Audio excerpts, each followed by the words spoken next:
ইতিমধ্যেই কিন্তু তিনি এখান থেকে বেরিয়ে যাওয়ার যে দৃশ্য সেটি আসলে আমরা দেখতে পাচ্ছি। মূলত নেতাকর্মীরা কিছুক্ষণ আগে গণমাধ্যমের মাধ্যমে সংবাদ পেয়ে তারা এখানে অনেকেই দৌড়ে ছুটে এসেছেন।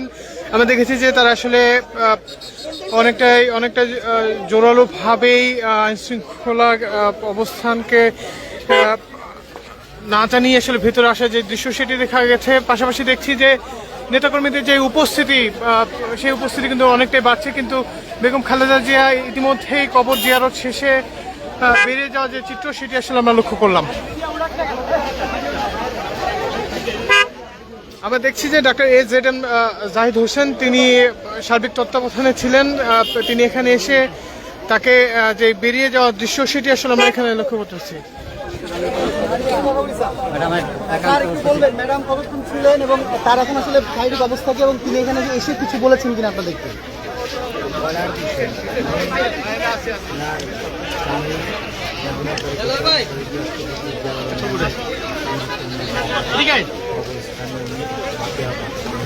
স্যার ম্যাডাম কত বছর পরে আসছে এইখানে?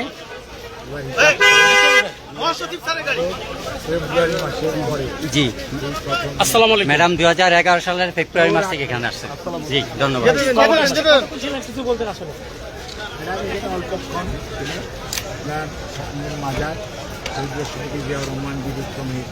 সমাধিস্থলে উনি এসে দেখছি ভাই একটু সামনে যান, আপনারা সামনে যান। দোয়া করেছে মহান রব্বুল আলামিন।